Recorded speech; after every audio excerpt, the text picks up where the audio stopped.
ईश्वर कौन है, कहाँ है, कैसा है, इन प्रश्नों का उत्तर वही पा सकता है जो अपने भीतर भार फैले संसार को अच्छी तरह समझ सके। और ईश्वर से जुड़ने का सबसे सरल मार्ग है संगीत व नृत्य। रोज की तरह हम नृत्य साधना करें और खुद को प्रभु के नाम में विलीन कर दें।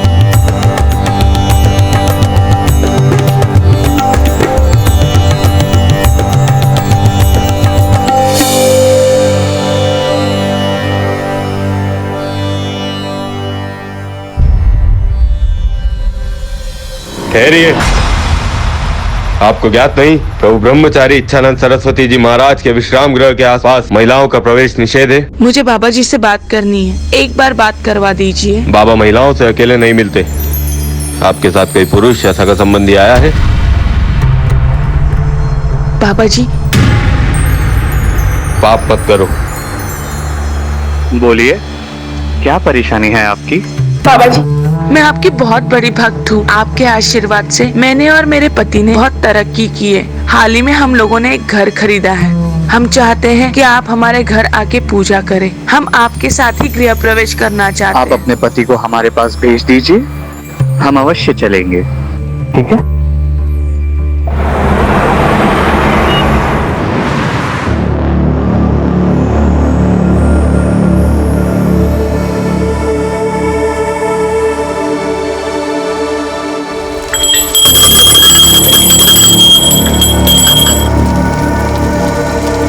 पूजा संपन्न हुई।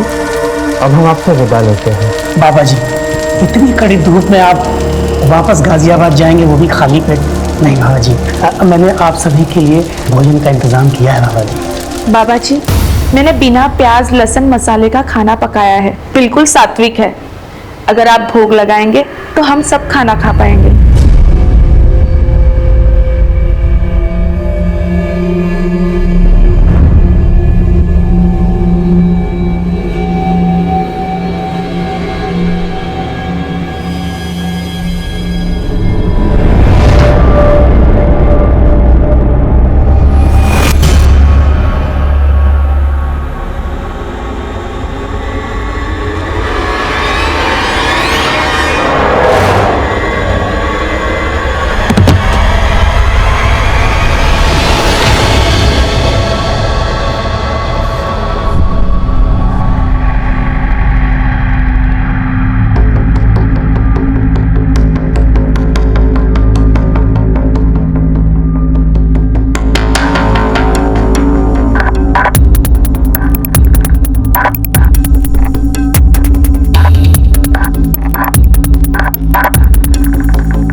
एक पाखंडी बाबा द्वारा धर्म और आस्था के नाम पर कलंकित करने वाले किस्से तो बहुत देखे होंगे आप, लेकिन जो आज आपने देखा वो किसी अपवाद से कम नहीं। एक बहुत ही सोची समझी साजिश के तहत एक धर्म गुरु को कलंकित किया जा रहा था। इसमें कितना सच था, कितना झूठ, कौन था अत्याचारी, क्या था अत्याचार, ये एक ऐसा केस था जो गाजियाबाद का मशहूर केस बनकर सामने आया और ना जाने कितने घिनौने जुर्म का पर्दाफाश कर गया। चेयरपर्सन मैडम, आपके हेल्प के लिए थैंक यू। मैं घर के बाहर तो एक लड़ाई जीत गई, लेकिन अपने से हार गई हूँ। ऑफिस, गली, मोहल्ले, हर जगह उसकी वजह से नाक में दम हो गया है। मेरे माँ बाप, फ्रेंड्स, रिलेटिव कोई मेरे साथ नहीं है। मैं अकेली पड़ गई हूँ और सोचती हूँ कि मैं जिंदा क्यों हूँ।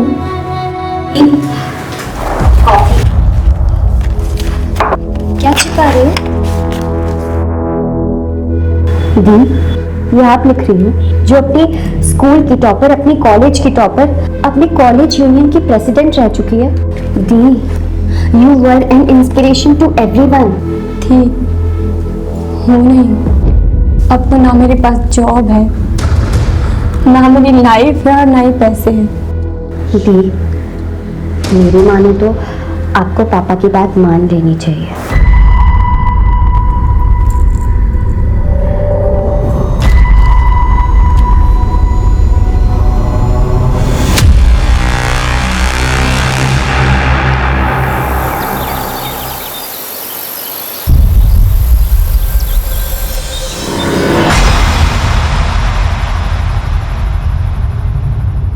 मेरे रास्ते से।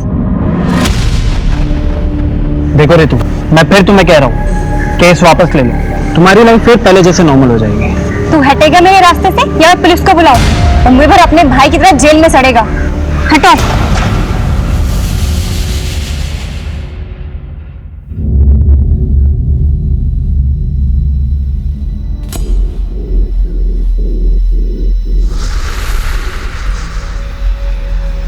अब मेरे सामने ऐसे ब्रह्मचर्य का जाप करने से क्या होगा?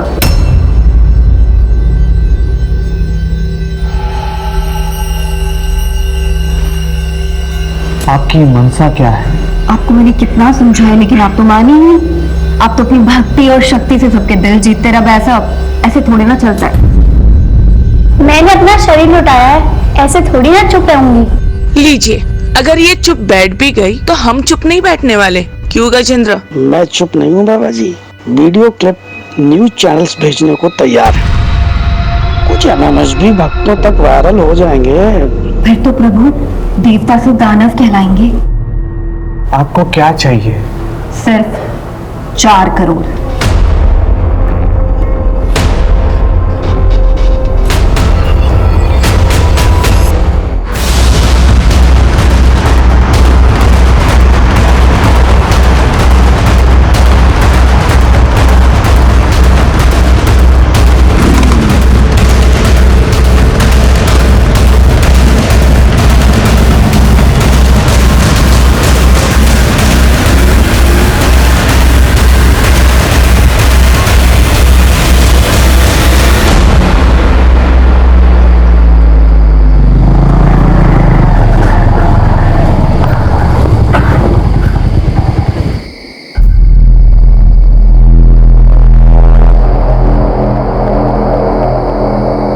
आप ना यहाँ पर रुको, मैं देख के आता हूँ।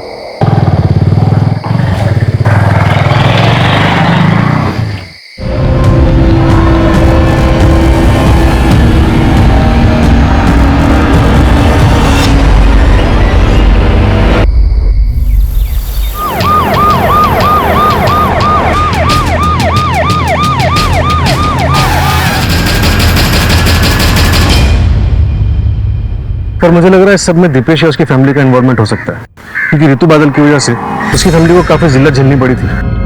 क्या नाम था लड़के का? दीपेश तोमर सर। क्या हुआ? अभी भी जेल में। केस की सुनवाई हो चुकी है लेकिन जज का फैसला आना बाकी है। मोबाइल फोन या पर्स वगैरह कुछ मिला? No sir. बॉडी को पंचनामे के बाद पोस्टमार्टम के लिए भेज दो।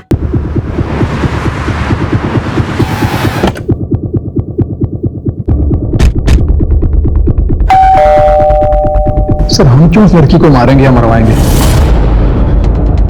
हमारे बेटे की जो जिंदगी बर्बाद होनी थी वो तो हो ही गई। सेशन कोर्ट ने तो अपना फैसला सुना दिया, आप हाई कोर्ट में अपील कर देते। वैसे भी ऋतु तो मर चुकी है, आप कोई ना कोई जुगाड़ करके अपने बेटे दीपेश को जेल से निकलवा लेते। हम कुछ नहीं करने वाले सर। ये दीपेश के साथ फोटो में ये शख्स कौन है? ये मेरा छोटा बेटा सर्वेश है, केरला गया। हम आयुर्वेदिक दवाई के थोक विक्रेता हैं, वही लेने गए। जरा फोन लगाइए इसे। लगे लगे।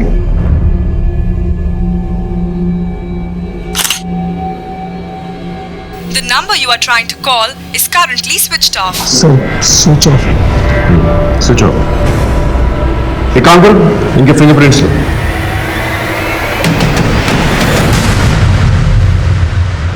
इस सर्वेश का मोबाइल सर्विलेंस में डालो और उसके कॉल रिकॉर्ड निकालो और उसके फोटोज खबरी नेटवर्क पर डिस्ट्रीब्यूट करो। Right sir. अपने एक आदमी को तुमर के घर के आसपास रखो, नजर रखने के लिए करो। Okay sir. ये ऋतु के माँ बाप से बात हुई? उन्हें पुलिस स्टेशन आने के लिए कहा सर।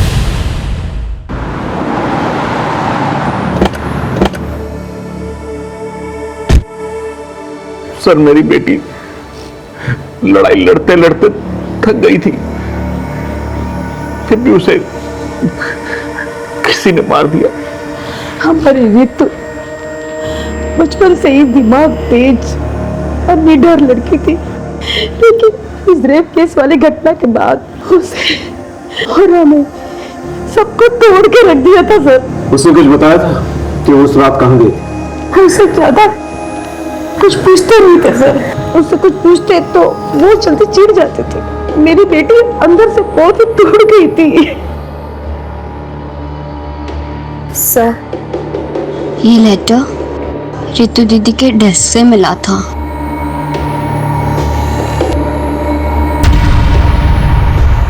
कहीं ऐसा तो नहीं कि बदनामी के डर से आप ही लोगों ने उसे मार दिया, मरवा दिया? ऐसा नहीं है सर, मुझे अपनी बेटी रितु से बहुत उम्मीदें थी। मैं अपनी उम्मीदें हार गया था, इसलिए सर मैं बहुत परेशान हो गया था। रितु की बेहतरी के लिए हमसे जो बन पड़ रहा था, जो कर सकते थे सर, हमने बहुत कोशिश की। माँ, मैं कैसे शादी करूं? अभी मैं अपने पैरों पे भी खड़ी नहीं हुई हूँ। ना तो मेरे पास जॉब है, ना तो मेरे पास सेविंग्स और ना ही खुद का घर है। अब आप खुद बताओ, अगर मैं सेटल हो जाती हूँ और कल को मेरा डाइवोर्स हो जाता है तो कहाँ जाऊंगी, क्या करूंगी? अरे तुम लोग तो ऐसे बात करो जैसे कि इस रेप की घटना के बाद कोई भी लड़का उतावला हो रहा होगा इससे शादी करने के लिए। हर जगह से रिजेक्शन आ रहा है। आखिर तुझे जरूरत क्या थी ये केस करने की? पापा, वो मेरा कलीग था, हमें क्लाइंट पीपीटी रेडी करनी थी। अब मुझे क्या पता था कि वो मेरी ड्रिंक स्पाइक कर देगा और मेरे साथ वो सब कुछ करेगा। अब मैं बाहर वालों को क्या बोलूं जब आप लोग ही मुझ पे ट्रस्ट नहीं करते? ऐसा नहीं है सर कि हम अपनी बेटी रितु पर ट्रस्ट नहीं करते थे, लेकिन लोगों की बातें और उनके तानों ने हमें फ्रस्ट्रेट कर दिया था सर। और जैसे जैसे ये केस की सुनवाई होती रही, मीडिया और सोशल ऑर्गेनाइजेशन ने उसकी लड़ाई को सराहा और इसके बाद रितु के मन में आत्मविश्वास फिर से जगने लगा था। फिर सर हमने उसे नए सिरे से सब कुछ करने को कहा। देख बेटा, जो मैं तुझे उपाय बता रहा हूँ ना, उसे मान। मैं किसी साधु संत के पास नहीं जाऊंगी, पर किसी साइकियाट्रिस्ट को तो कंसल्ट कर सकती है। I mean, किसी से भी कंसल्ट करो, पर करो, जाओ कहीं। उसके बाद वो कहाँ गई? सर फिर वो साइकियाट्रिस्ट डॉक्टर रूपसी बसी से मिलने गई थी। सर, रितु के मर्डर में हम उसके फादर महेश बादल के हाथ को कंप्लीटली रूल आउट नहीं कर सकते। एक काम करो, इसके भी फिंगरप्रिंट्स मैच करके देखो और उसके कॉल रिकॉर्ड्स निकालो। Right sir.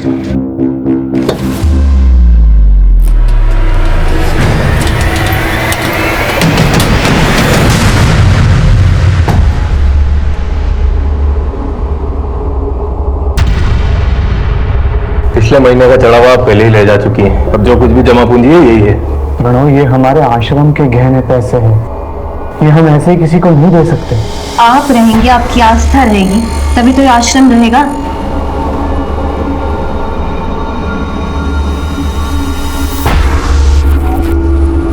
कितने पैसे है ये? कुल 25 लाख। और बाकी के पैसे? इससे ज्यादा नहीं मिल सकता। बाबा के टट्टू, तुम ज्यादा मत बोलो। अगर आप पीछे की जमीन का एक छोटा सा हिस्सा बेच देंगे ना, तो किसी को कुछ पता नहीं चलेगा। खरीदार मैं लेकर आ जाऊंगी, आप बस जमीन के कागजात तैयार करवा दीजिए।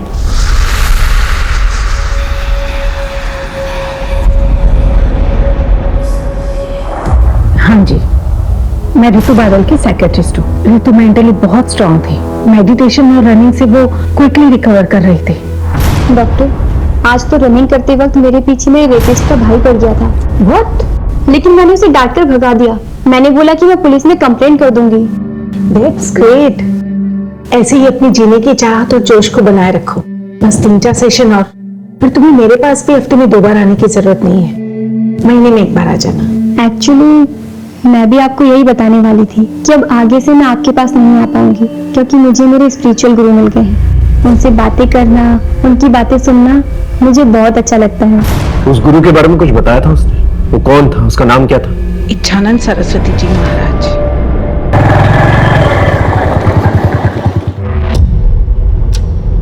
नीतू, नीतू, नीतू,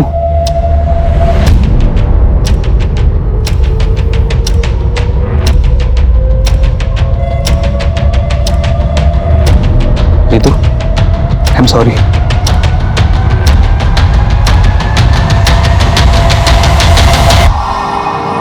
नीतू, क्या होगा? फिर से कोई बुरा सपना देखा क्या? आप भूल क्यों नहीं जाते कि आप गाजियाबाद में नहीं हो बल्कि अपने घर ऋषिकेश में हो?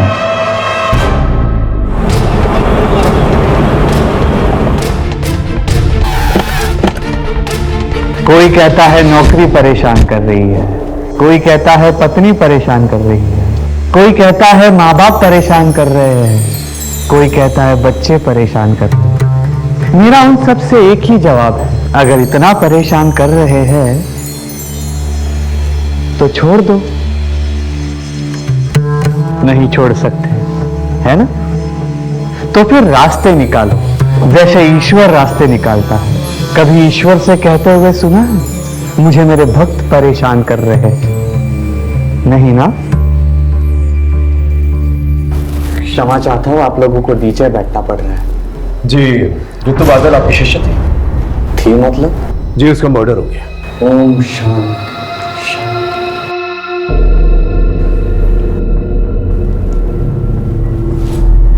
कब? 3 दिन पहले। बहुत तेजस्विनी थी वो, बेहद दुखद समाचार है ये। वो प्रभु के पास बहुत ही दुख दुविधा की घड़ी में आई थी। बाबा जी, मुझे लगता है कि मेरे आसपास सब फेक है, कोई अपना नहीं है, कोई मुझे लाइक नहीं करता, कोई लव नहीं करता, करेगा भी नहीं और जरूरत भी नहीं। आप पहले अपने आप से प्रेम करो, because you are your best company. आप अपने सबसे अच्छे साथी हैं, सबसे अच्छे प्रेमी हैं। उसके बाद वो हमारे आश्रम में रोज आती, सत्संग के समय महिलाओं के केबिन में खूब नाचती और हमेशा खुश रहती। उसके बाद मैंने सुना कि वो भोजनालय में अपनी सेवा देती, बागबानी करती, चिड़ियों को दाने डालती। जब उसने आश्रम आना बंद कर दिया तो आपने उसके माँ बाप से पूछा नहीं कि वो क्यों नहीं आ रही? ये तो खुला आश्रम है, ना किसी को आने की मनाही है ना जाने की।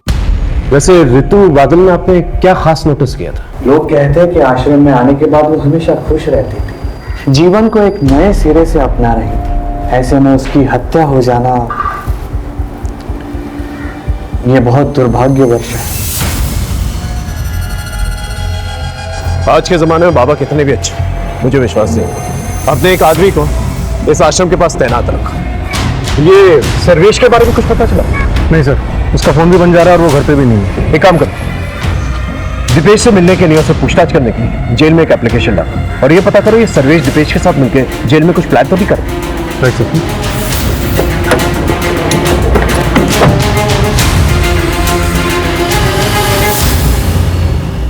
ये रही ऋतु बादल की पोस्टमार्टम रिपोर्ट। रिपोर्ट के हिसाब से मौत रात 11:30 से 1:30 के बीच में हुई है और मौत गला दबाने की वजह से हुई थी। इसके अलावा कोई खास इंफॉर्मेशन नहीं है। कॉल रिकॉर्ड्स में तो सस्पिशियस? नो सर, लेकिन ऋतु का फोन मौत के ठीक 1 महीने पहले से दिन में काफी टाइम के लिए बंद रहने लगा था। लोकेशन चेक किया, कहाँ ऑन हुआ कहाँ ऑफ हुआ? सर, बाबा के आश्रम में ऑफ होता था और घर में ऑन होता था। सर हाँ सर, ये रहे फिंगरप्रिंट रिकॉर्ड्स। ओके, इसके मुताबिक ऋतु की गर्दन पे जो फिंगरप्रिंट्स मिले वो उसके माँ बाप से मैच नहीं करते और ना ही दीपेश के बाप से मैच करता है। क्या तो शायद दीपेश के फरार भाई सर्वेश ने हत्या की। राम राम सर जी, बोलो। आपका शक सही निकला था। दीपेश ने अपने भाई सर्विस का हिस्ट्री शूटर अवनीश से कांटेक्ट करवाया था।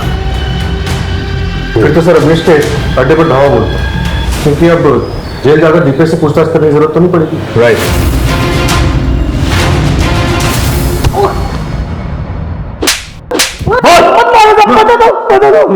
सब सर्वेश मुझे मिला था और उसने ऋतु बादल को मारने की बात भी किया था मुझसे।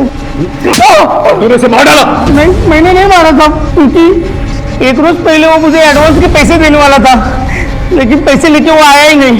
फिर दूसरी सुबह हमें पता चला कि उस लड़की की मौत हो गई। भगवान की कसम साहब, सच बोल रहा हूँ। ये सर्वेश तुमर के बारे में पता कर।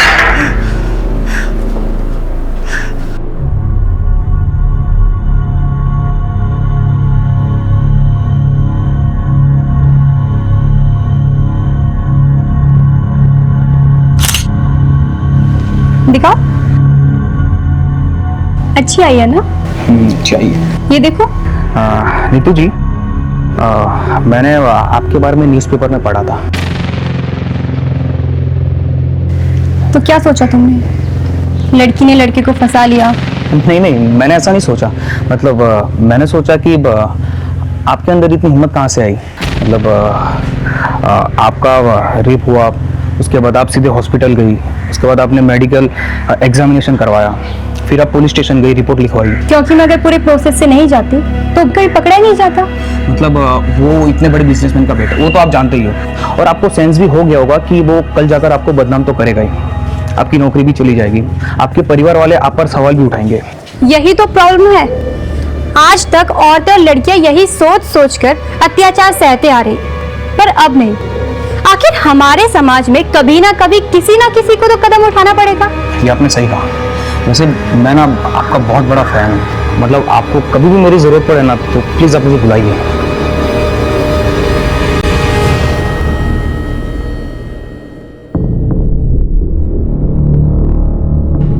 ऋतु बादल ने AA एंटरप्राइजेस के खिलाफ केस दर्ज किया, लेकिन क्यों?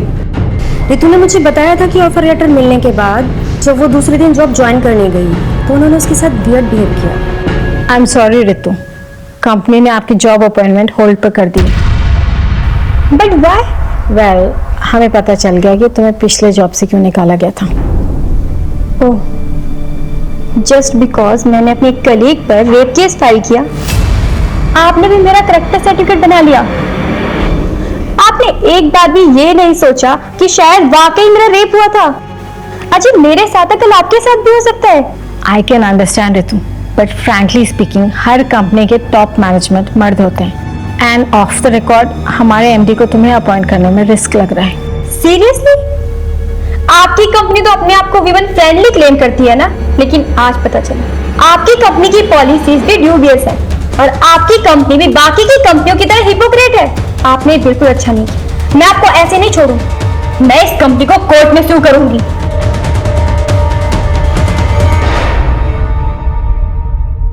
अब ऋतु रही नहीं है तो केस का कोई फायदा नहीं है, कंपनी ने एम्प्लॉय को भी निकाल दिया है। सर, हो सकता है कि उस एम्प्लॉय ने बदला लेने के लिए ऋतु का मर्डर कर दिया या फिर करवा दिया। उस एम्प्लॉय की डिटेल्स है आपके पास? ये उसका बायोडेटा। सोनल गुनात्रा। मेरी कंपनी ने मुझे सिर्फ एक पंचिंग बैग के जैसे यूज किया है। मेरे एमडी ने खुद एक पेपर लाके दिखाया था मुझे, जिसमें लिखा था कि ऋतु ने पिछली कंपनी पर एक रेप केस डाला और मुझसे उन्होंने कहा कि ऋतु को जॉब से बाहर निकाल दो। फिर बाद में जब ऋतु ने इस कंपनी पर केस डाला तो मेरे एमडी ने कंपनी की इमेज को साफ सुथरा रखने के लिए मुझे जॉब से बाहर निकाल दिया और कहा कि ऋतु को एम्प्लॉय करने का डिसीजन मेरा पर्सनल डिसीजन था, ना कि कंपनी का डिसीजन। आप 10 तारीख को रात को 11:30 बजे से 1:30 बजे के बीच में कहाँ थे? सर, मैं अपने पीजी में थी, गौतम नगर में। ठीक है, आप जा सकते। इसके स्टेटमेंट को क्रॉस चेक करो, देखो ये सच बोल रही है नहीं। ऋतु मर्डर केस में हमारे पास कोई ठोस सबूत नहीं था, लेकिन हमारे शक के दायरे में ऋतु के माँ बाप, रेपिस्ट दीपेश तुमर, उसका बाप और उसका भाई सोनल गुनात्रा, और साथ ही साथ ब्रह्मचारी इच्छानंद सरस्वती का वो आश्रम था। क्योंकि हमारे पास कोई ठोस सबूत नहीं था, इसलिए हम किसी को अरेस्ट नहीं कर सकते थे। सर्वेश तोमर अभी भी लापता था, लेकिन यह पता लगाने के लिए कि उसने मर्डर किया है कि नहीं, हमने उसके पर्सनल टूथब्रश को फिंगरप्रिंट एनालिसिस के लिए भिजवा दिया था। और इसी बीच हमें एक लीड मिली। हेलो साइबर सेल, ऋतु बादल की इंफॉर्मेशन शेयर की थी मैंने, उसका कुछ पता चला? इंफॉर्मेशन करेक्ट है, थैंक यू सर। एक सुराग मिला है, ये देखिए। ऋतु बादल का सोशल मीडिया पे 2 अकाउंट्स हैं, एक ये और एक नॉर्मल ऋतु बादल के नाम से और एक योगिनी ऋतु बादल के नाम से। तुम कहना क्या चाहते हो? सर, ये दोनों अकाउंट्स 2 अलग अलग नंबर से लिंक हैं। इसका मतलब ऋतु बादल ने अपने अंदर बदलाव महसूस किया, इसलिए उसने एक नया नंबर लिया। तो साइबर सेल से ये दूसरा नंबर मुझे जल्दी मिल जाएगा। इसके बाद मैं इसकी कॉल डिटेल्स और इसकी लोकेशन डिटेल्स दोनों निकलवा दूँ। गुड, नमस्ते बाबा जी। ये लीजिए। परेशान ना बाबा जी, मैं सरोनी जी की कोई बात टाल नहीं सकता, जमीन पे कंट्रोल आपका ही रहेगा। मुझे लंदन हेड ऑफिस को नए नए इन्वेस्टमेंट दिखाने होते हैं, वो मैं दिखा दूंगा, और इस तरह आपके पैसों की प्रॉब्लम भी सॉल्व हो जाएगी। और फिर जब आपके पास पैसे आ जाएंगे आप अपनी जमीन वापस ले लीजिएगा।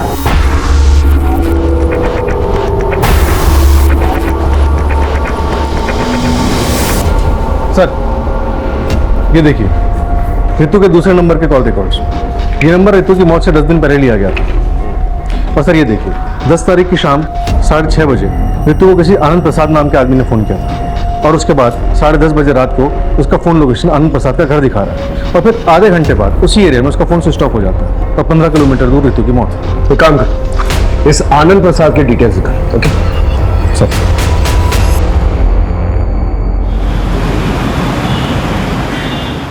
मिस्टर आनंद प्रसाद इस लड़की को जानते हैं? हाँ हाँ, ये तो वही लड़की है जो मेरे पास जॉब के लिए आई थी। Hello sir. बैठो बैठो। आप मिलने के लिए बहुत डेस्परेट थे मिस रितु? एक्चुअली सर, आपकी कंपनी की अपॉइंटमेंट के बारे में मुझे आज ही पता चला, तो मैंने सोचा कि वैकेंसी फुल होने से पहले मैं आपसे आके घर ही मिल लूं। कितनी देर तक थी आपके घर पे? तकरीबन आधे घंटे में।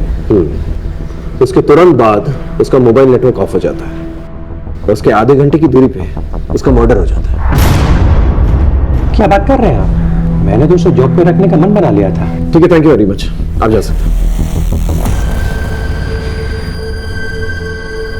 सर वैसे तो ये आनंद प्रसाद एमडी है, लेकिन मुझे इस पर भी शक हो रहा है।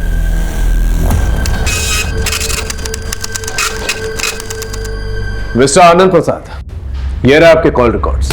इसके मुताबिक आप बहुत यंग लड़कियों के संपर्क में थे। So what? Is there any problem? Yes there is. ये यंग लड़कियां सावली सलोनी आपको भेजा करती थी। रितु को भी सावली सलोनी ने आपको भेजा था और सावली सलोनी खुद जिस्म फरोशी के लिए जेल जा चुकी है। अब आप सच बताएंगे, क्योंकि रितु बादल का मर्डर हो चुका है जो आपके घर आई। बोलिए। रितु एक एस्कॉर्ट थी और सावली सलोनी उसकी एजेंट। ये बात आपको रितु ने बताई? जी नहीं, सावली सलोनी ने बस यही कहा था कि पहले वो नौकरी की बात करेगी फिर संबंध बनाएंगे। जॉब तो तुम्हें टिप समझ कर दे दूंगा, लेकिन जिस सर्विस के लिए पैसे लिए हैं वो तो शुरू करो। कौन सी service? Body to body service. आपको कोई गलतफहमी हुई है। मुझे सलोनी जी ने यहाँ सिर्फ और सिर्फ जॉब के लिए भेजा था। लेकिन तुम्हारे 1 घंटे के लिए उसने मुझसे 40,000 लिए हैं। So don't waste my time baby. रुको। जब तक ये केस सॉल्व नहीं हो जाता ना, आप हमारे मेहमान बने रहेंगे। क्या मतलब? रंजन। जी सर। इन्हें लेके जाओ। चलिए। लेकिन सर किस जुर्म में? लेके जाओ।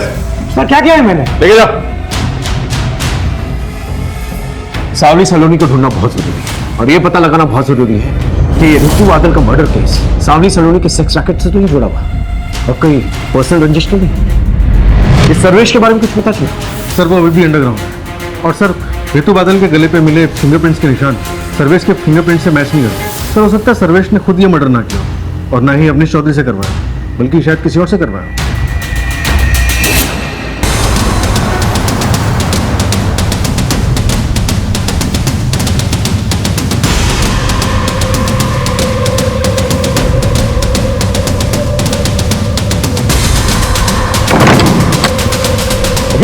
क्या हुआ? बाहर पुलिस आई है।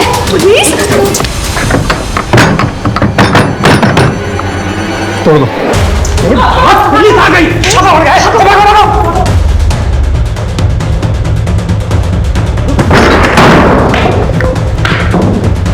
उस तरफ सर्च करो।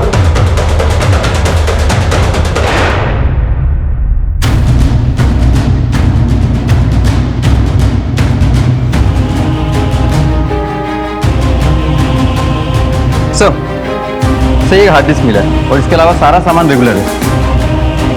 ठीक।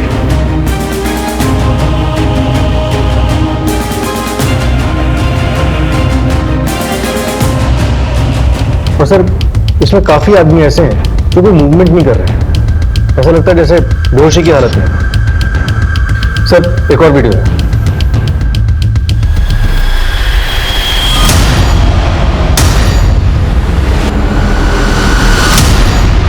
ये सत्य है कि सावली सलोनी मुझे ब्लैकमेल कर रही थी। आपको ये बात हमें पहले बतानी चाहिए थी, हम उसे पकड़ने की कोशिश करते हैं। लेकिन हमारी मुफ्त में बदनामी होती, ना मुझे कुछ हासिल होता ना हमारे आश्रम। आपको इस बात का पता है कि रितु बादल सावली सलोनी के संपर्क में थी? ये नहीं हो सकता। क्या आप ये बता सकते हैं कि कभी आपने रितु को सावली सलोनी के साथ देखा? हो सकता है उसके कहने पर वो इस आश्रम में आई।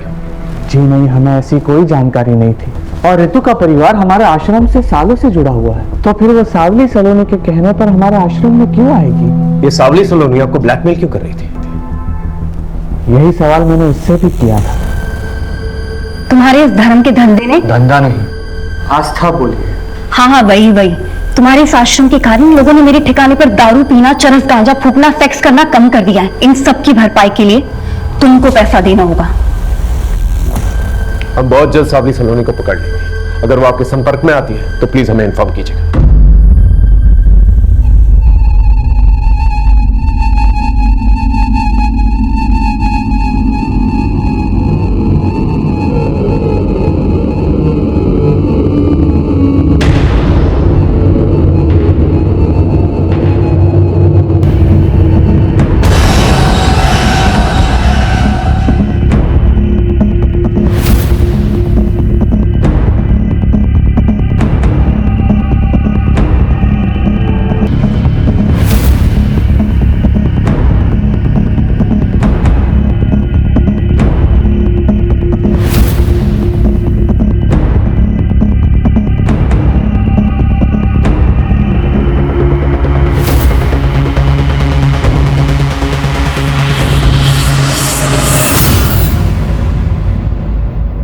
सर मैंने ऋतु बादल, सावली सलोनी और आनंद प्रसाद इनके कॉल रिकॉर्ड्स को क्रॉस चेक किया और सर एक नंबर कॉमन पाया। किसका?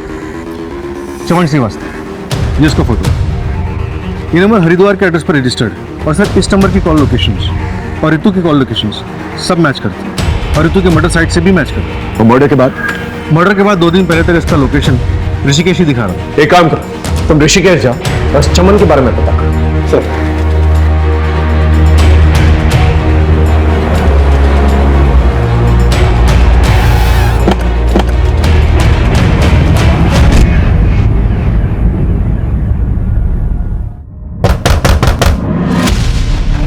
जी, चमन श्रीवास्तव जी मेरा भाई है। आप कौन?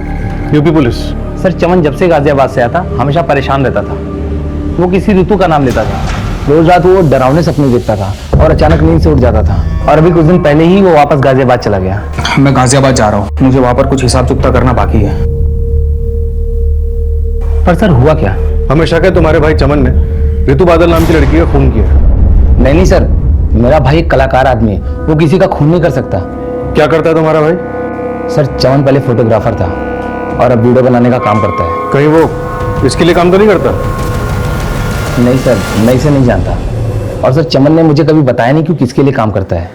तुम्हारे भाई से आखिरी बार बात कब हुई थी? सर उसका फोन 2 दिन से स्विच ऑफ आ रहा है।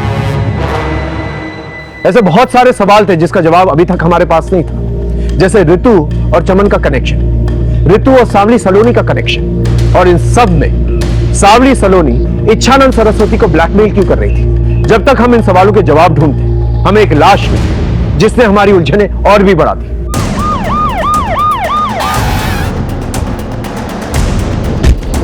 चमन श्रीवास्तव की बॉडी मिली है सर, किसी तेज धार वाले वेपन से उसका पेट काटा गया। मर्डर वेपन मिला? सब आसपास देख लिया सर, कुछ नहीं मिला। मेरी गट फीलिंग कह रही है कि ये केस इच्छानंद सरस्वती और सावली सलोनी के बीच में कहीं ना कहीं उलझा हुआ है। सर आश्रम पे हमारी नजर है, लेकिन सावली सलोनी का कोई ठिकाना नहीं मिल रहा। ऐसे बैठे रहने से तो कुछ भी नहीं होने वाला। एक काम करो, तुम कस्टमर बन के रेड लाइट एरिया में जाओ और सावली सलोनी के बारे में पता करो। ये कहीं ना कहीं तो अपना धंधा चला रही होगी।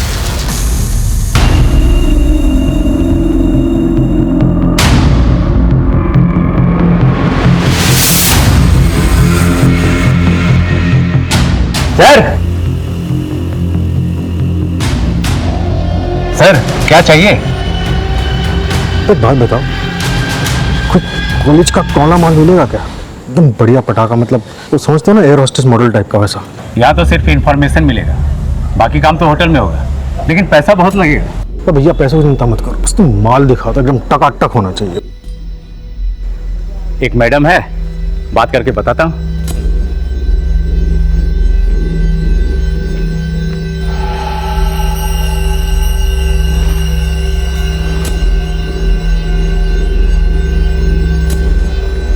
सर गाड़ी वाड़ी है क्या? तो गाड़ी है ना बाबू, उधर है, चलो आओ। चलिए चलो।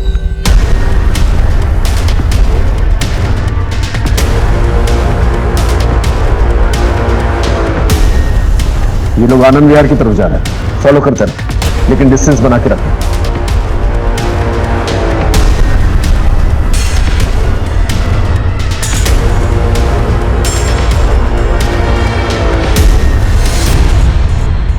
सलोनी जी, सर ये सलोनी जी ही हैं जिसके पास गाजियाबाद में किसी भी टाइम पर टॉप क्लास की इंटरनेशनल लड़कियां मिलती हैं। अच्छा, तो ये हैं। आप एंजॉय कहाँ करेंगे, यहाँ या होटल में? देखिए, एंजॉय तो हम कहीं और ही करेंगे, फिलहाल आपका वॉशरूम यूज करेंगे। सर अंदर है ना, आते हैं। टिंडी, ऊपर आ जाओ जल्दी। चलिए, आप दोनों को एंजॉय कराते हैं।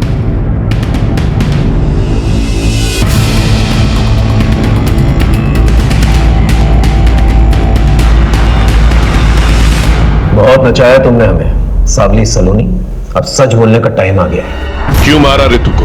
नहीं सर, मैंने उसका कोई मर्डर नहीं किया और ना ही मैंने उसका मर्डर करवाया। हाँ, मैंने उसे अपने क्लाइंट के पास जरूर भेजा था। तुझे ना उसे थोड़ा इम्प्रेस करना है। हाँ, मैं कर लूंगी, मेरी वर्क प्रोफाइल अच्छी है। वो कुछ और ही समझ रही थी, लेकिन तुम ऑलरेडी पैसे ले चुकी थी उसके नाम पर। मैंने तो सब लड़कियां ऐसे ही करती है सर, पर मुझे क्या पता था कि वो ऐसे भाग जाएगी। ये चमन श्रीवास्तव कौन? वैसे तो वो वीडियो बनाता है, पर लड़कियों की सिक्योरिटी के लिए हम उसे साथ में भेज देते थे, और वो उस ऋतु को पसंद करने लग गया था और उसी ने उसे भगाने में भी मदद की थी। इसलिए तुमने उसका मर्डर कर दिया? नहीं सर, मैंने किसी को नहीं मारा सर। चलिए 1 मिनट के लिए मान लेते कि तुमने ऋतु और चमन को नहीं मारा, लेकिन ब्रह्मचारी इच्छा आनंद सरस्वती, उसे तो ब्लैकमेल किया ना तुमने? बिल्कुल किया था सर, करती नहीं तो वो रास्ते पे कैसे आता। ऋतु तो काफी सुलझी हुई लगी, तुम्हारे संपर्क में कैसे? मेरे पार्टनर की मदद से, उसी ने उसे धोखे से मेरे पास भेजा था। कौन है तुम्हारा पास? सावली सलोनी ने तुम्हारी पूरी सच्चाई हमें बता दी। ये है वो डायरीज जिसमें तुम्हारे पूरे क्लाइंट्स के नंबर हैं, और वो सारी लड़कियों के नंबर हैं जिनसे तुम प्रोस्टिट्यूशन कराया करते थे। आज वो तुम्हारी चुंगल से आजाद है, वो तुम्हारे खिलाफ बयान देगी। अब तुम अपनी कहानी खुद बताओगे या मुगल भाई? बोलो।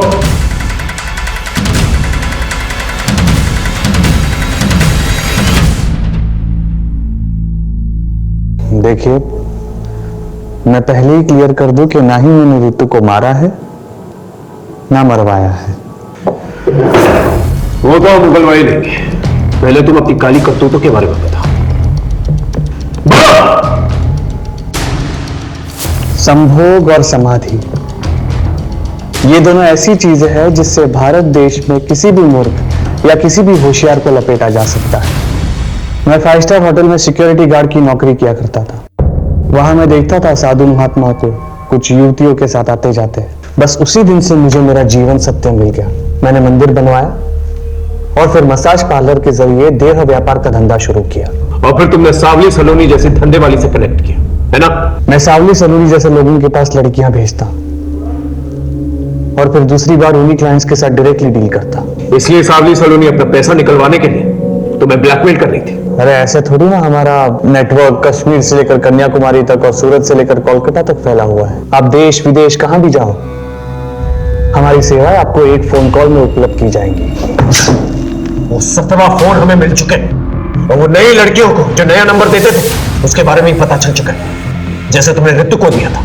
लेकिन बहुत बड़ी गलती कर बैठे तुमने ऋतु को अपने प्रेम जाल में फंसा दिया। तुम्हारे अड्डे से हमें ये चिट्ठी मिली है जिसमें साफ साफ लिखा है ऋतु ने कि आपके प्रेम ने मुझे हमेशा हमेशा के लिए बदल दिया। प्रेम राई को पहाड़ बना सकता है, तो फिर लड़कियों से वेश्यावृत्ति करवाना ये कौन सी बड़ी बात थी।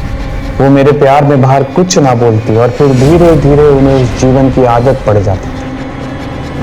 लेकिन ऋतु ऐसी लड़की नहीं, इसीलिए मैंने ऋतु को नौकरी के लिए सावली सलोनी के पास भेजा था। तुम एक काम करो, तुम सावली सलोनी से जाके मिलो, वो हमारी परम भक्त है। वो तुम्हें सही इंसान से मिलवा देगी जो तुम्हें बेहतरीन नौकरी देगा। थैंक यू सो मच बाबा जी। लेकिन ऋतु वहां से भाग गई। और ये बात तुम्हें चमन के थ्रू पता चली, जो तुम्हारे लिए ब्लैकमेलिंग किया करता था और सेक्स वीडियोस बनाया करता था। और फिर बाद में तुमने ऋतु को मारा। मैंने ऋतु को नहीं मारा, लेकिन हाँ, चमन ऋतु को भगाकर ले गया था। जब तक हम लोग वहां पर पहुंचे तब तक ऋतु मर चुकी थी और चमन भी गायब था। चमन गायब नहीं हुआ था, तुमने उसे मार दिया। मारा नहीं, मुक्ति दी थी। रितु की मौत से व्याकुल हो गया था। बार बार पुलिस के पास जाने की धमकी दे रहा था। मैंने बहुत समझाया उसे, लेकिन वो नहीं समझा। अब समझने की बारी तुम्हारी है और तुम्हें समझाएगा देश का कानून। ऐसा केस बनाऊंगा ना तुम्हारे खिलाफ कि तुम्हारा बड़ा सा बड़ा क्लाइंट जो है तुम्हारी बेल नहीं दे पाएगा। अगर रितु को बाबा ने नहीं मारा तो फिर किसने मारा? एक काम करो, रितु के मर्डर की रात के इंसिडेंट टाइम से मैच करके देखो। उसके कॉल रिकॉर्ड्स और लोकेशन रिकॉर्ड्स दोबारा से चेक करो। कातिल हमारे रेडार में ही है, बस पकड़ में नहीं आ रहा है। रितु ने चमन के फोन से आपके लैंडलाइन नंबर पर उस रात आप लोगों को फोन किया था। आपस में फैसला कर लीजिए आप कि रितु को किसने मारा है। सर मैंने मारा अपनी बेटी रितु को। उसका फोन आया था मेरे पास। पापा वो आपका इच्छा आनंद बहुत ही गिरा हुआ आदमी है। वो बहुत ही घटिया इंसान है। वो उसने मुझे प्रोस्टिट्यूशन में डालने की कोशिश की। मैं अपने एक दोस्त के साथ ग्रीन पार्क के गेट नंबर 2 के पास हूँ। पापा प्लीज जल्दी आ जाओ। सर मैं उससे बहुत तंग आ गया था और बाबा की बुराई मैं नहीं सुन सकता था, इसलिए गर्दन दबाकर मैंने उसे मार दिया। झूठ बोल रहे सर। रितु का फोन मुझे आया था। सर बाबा जी को हम पूछते हैं और रितु फोन पे बाबा जी के बारे में अनाप शनाप बके जा रही थी। बस गुस्से में आकर मैंने उसे मार दिया। नहीं इंस्पेक्टर साहब, रितु को मैंने मारा है। नहीं साहब मैंने मारा है सर। सर मैंने मारा है सर। ये रहे आप लोगों के फिंगरप्रिंट रिकॉर्ड्स। ये रितु के गर्दन पे मिले फिंगरप्रिंट रिकॉर्ड्स और आप दोनों के फिंगरप्रिंट रिकॉर्ड्स मैच नहीं होते।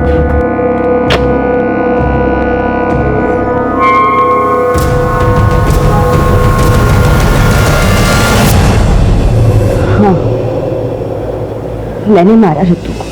तंग आ गई थी उसके वजह से मुझे अपने ऑफिस में अपने कलीग से, अपने फ्रेंड से सुनना पड़ता था। इसकी बहन ने लड़के के मजे ले लिए और फंसवा दिया। लेकिन ये बात सच नहीं थी, तुम भी जानती थी। हाँ, पर रितु बहुत फॉरवर्ड थी तो मुझे लगा शायद अटेंशन के लिए इनवाइट किया होगा। उसकी वजह से मुझसे सब लड़के कटने लगे थे। अरे इसके साथ डेट पर मत जाना वरना रेप के चार्जेस में अंदर करवा देते। पर फिर जब उस दिन उसने वो बाबा के धोखेबाज वाली बात की तो फिर मेरे सटक गए। मुझे लगा ये सारे पंगे इसी के साथ क्यों होते? शायद यही सब कुछ करती होगी और मैंने मार दिया उसको। और ये बात तुमने अपने माँ बाप को बताई। वो एक बेटी तो खो ही चुके थे, दूसरी नहीं खोना चाहते थे, इसलिए तुम्हें प्रोटेक्ट कर रहे थे। हाँ सर। ब्रह्मचारी इच्छानंद सरस्वती एक फ्रॉड, एक धोखेबाज इंसान है और उसकी आस्था में आकर तुमने अपनी बहन को ही मारा।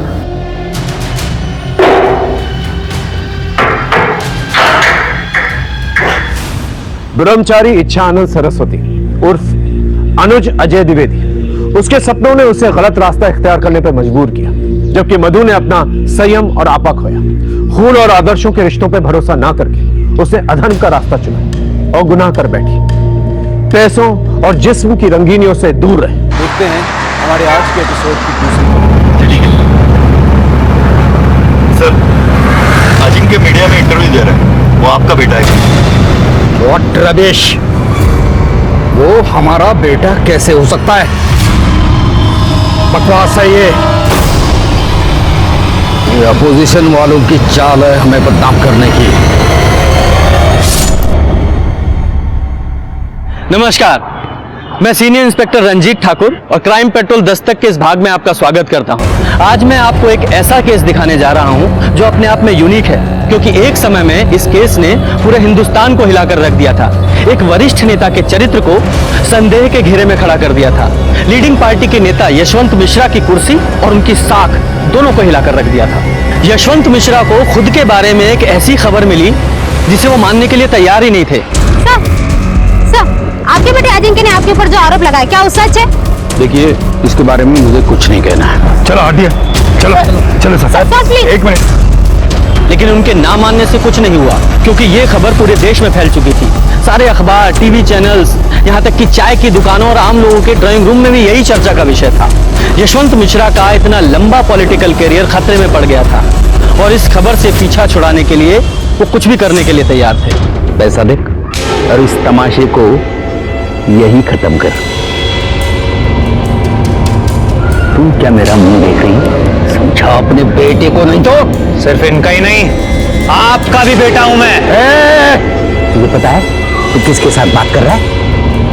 पैसा दे रहा हूं, पैसा दे रहा हूं, ले ले, नहीं तो मुझे और भी तरीके आते हैं समझाने के। जानता हूं कि अपने बाप से बात कर रहा हूं जो मुझे अपनाना ही नहीं चाहता है, लेकिन एक बात का ध्यान रखिएगा कि मैं अपना हक लेकर रहूंगा, छोड़ूंगा नहीं। ये मामला इतना बढ़ गया था कि यशवंत मिश्रा चाहकर भी अपना तरीका इस्तेमाल नहीं कर सकते थे। फिर ये केस कोर्ट तक पहुंचा।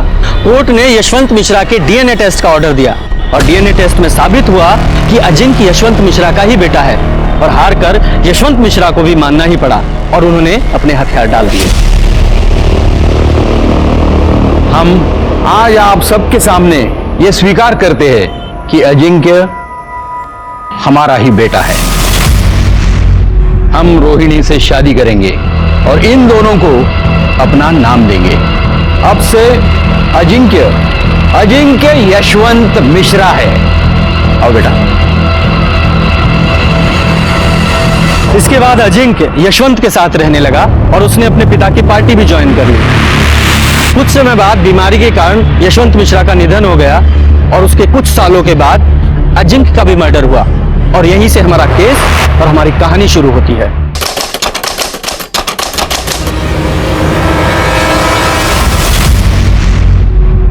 हॉस्पिटल लाने से पहले इनकी डेथ हो चुकी थी। डेथ का कोई रीजन? डिटेल एग्जामिन के बिना कुछ कहा नहीं जा सकता है। नाक से ब्लड आया है और गर्दन के ऊपर भी काफी निशान है।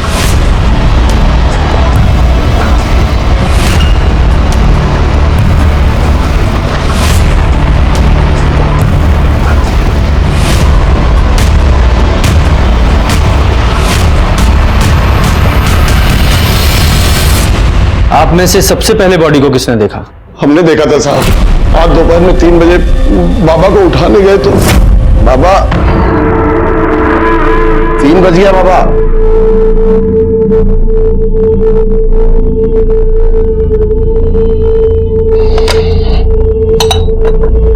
बाबा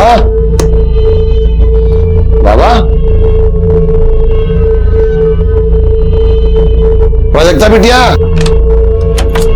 क्या हुआ एकनाथ? बाबा उठ नहीं रहे, चाय नहीं पिए, 3 बज गए। चलो आओ देखते हैं। देखिए अभी तक सो रहा है। अजिंक्य उठो, अजिंक्य, अजिंक्य।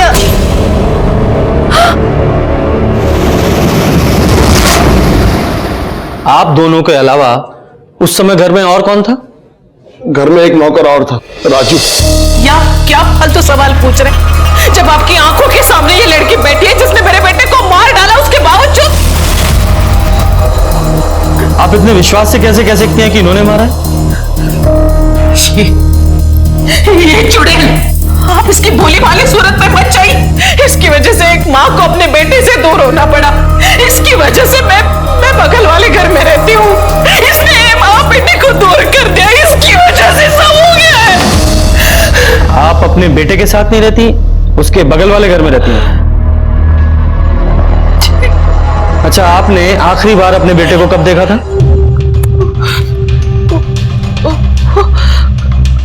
कल।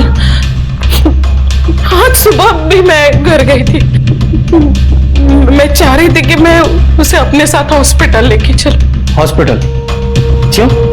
डायबिटीज के कारण मेरे पाँव में स्वेलिंग था।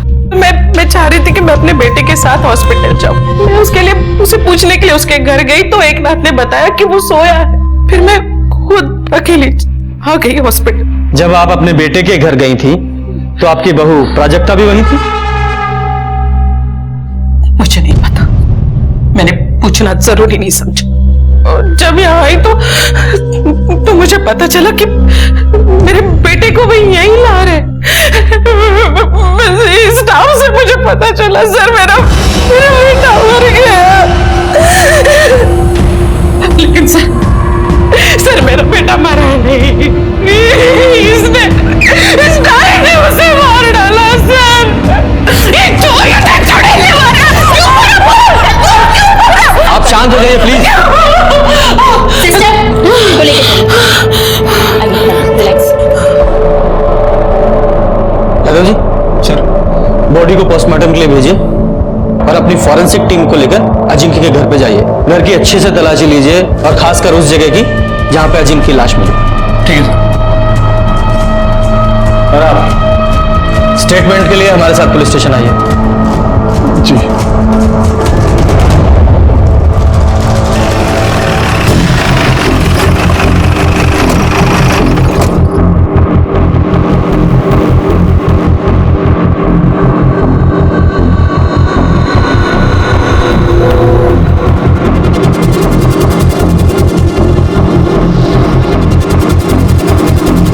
ब्लड सैंपल कलेक्ट कर लो और ये चादर को भी फॉरेंसिक के लिए भेज दो।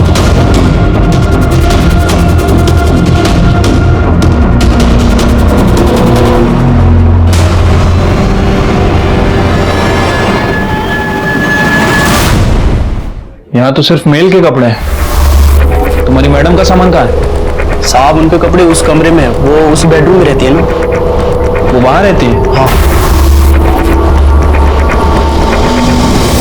साहब, जब से प्रजक्ता बिटिया ब्याह के आई है तब से दोनों अलग बेडरूम में रहते हैं। हमने कभी दोनों को एक कमरे में साथ रहते नहीं देखा। दोनों हस्बैंड वाइफ एक ही घर में रहते हुए अलग अलग बेडरूम में सोते थे, ऐसा क्या? कहा जाने साहब, हमने तो बस इतना देखा कि प्रजक्ता बिटिया अलग कमरे का खूब फायदा ले रही। फायदा उठा रही थी मतलब ये कि हम एक दिन किसी काम से राजू को ढूंढ रहे थे तो हमने देखा कि राजू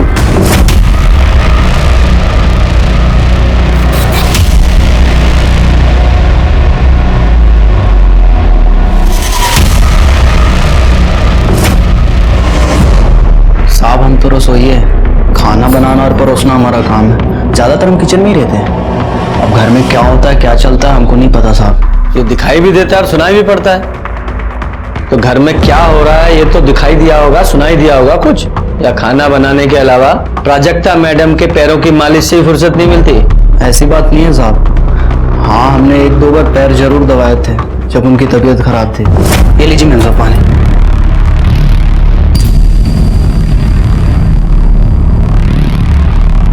मेरे पैर बहुत दुख रहे हैं राजू।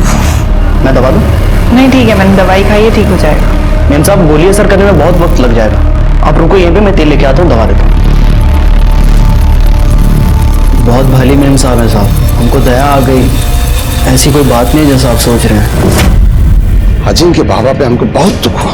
कितना मेहनत की अपने बाप से नाम के लिए, और जब से ये औरत आई है उनका पूरा जीवन बर्बाद। तुम्हारे कहने का मतलब ये है कि मालकिन का अपने नौकर से अफेयर था? हाँ तो हाँ, ये तो एक बात है साहब, और उनका इरादा सुनेंगे तो आपका सर घूम जाएगा। नेता बनना चाहते हैं, जब से आई थी घर में धूम मचा के रखा था। बड़ी मालकिन से तो ऐसे बात करती थी, उन पे ऐसे गुर्राती थी जैसे कोई नौकर को हड़का रहे। You know what? मैं आपसे ज्यादा पढ़ी लिखी हूं तो आप मुझे तो मत सिखाइए कि क्या सही है क्या गलत। समझा ना आपको? Stay away. बड़ी मालकिन अपना इज्जत बचाने के लिए साथ वाले छोटे घर में रहने चली गई। बाबा पहले से ही शराब पीते थे। बड़ी मालकिन के चले जाने के बाद दिन रात शराब पीने लगे। दोनों में खूब झगड़ा होने लगा, पूरा घर कुरुक्षेत्र बन गया। बाबा इस बात के लिए इतना टेंशन लिए कि 2 बार तो उनका बाईपास सर्जरी हो गई। डॉक्टर ने तो दारू पीने के लिए सख्त मना किया था, बाबा किसी की नहीं सुनते थे। आपने अजिंक्य को आखिरी बार जिंदा कब देखा था? कल शाम को, जब लखनऊ कैंट से लौटे थे। लखनऊ कैंट क्यों गए थे? उनके क्षेत्र में पार्टी मीटिंग थी, इसीलिए गए थे। बड़ी मालकिन भी उनके साथ थी, और तब भी प्रजक्ता बिटिया का और बाबा का फोन पे खूब झगड़ा हुआ था। झगड़ा किस बात पे हुआ था? ये तो हमको नहीं पता साहब, क्यों कमरा तो बंद था। बिटिया चिल्ला चिल्ला के उनसे बात कर रही थी, तो बाबा का नाम ले रही थी, इसलिए हम इतना ही समझ पाए। और जब वो घर आए, अरे कम से कम अपनी कॉन्स्टिट्यूंसी में तो संभल के रहो। जनता पर क्या असर जाएगा कि उनका नेता 24 घंटे शराब में धुत रहता है? तुम्हें मेरे पीने से प्रॉब्लम है ना, तो मैं और पीऊंगा। एकनाथ, टेबल लगाओ, अभी हम और पिएंगे। फिर वो देर तक शराब पीते रहे। रात के 10 बजे के आसपास हमने खाना लगाया, वो खाना खाए और सोने चले गए। हमने भी सब समेट के रख दिया और हम भी सोने चले गए। दूसरे दिन उठे, पापा रोज 1-1:30 बजे तक उठ जाते थे। 3 बज गए तो उठे नहीं थे। सुनीता जी, सर, इनसे सबकी डिटेल्स ले लो, जाइए।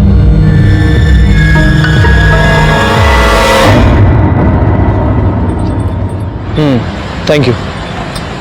लो Yadav ji. Thank you sir.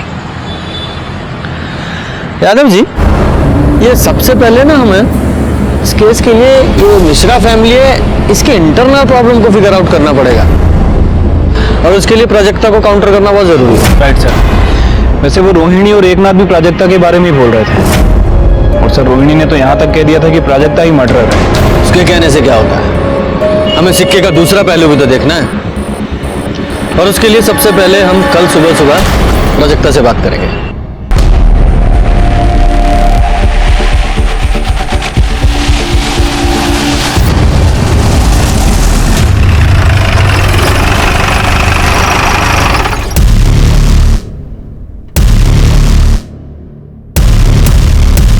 वैसे तो आपकी और अजिंक्य की पूरी शादी मीडिया ने कवर की थी, पर हमें उससे पहले से जानना है कि आप अजिंक्य से कब और कैसे मिले।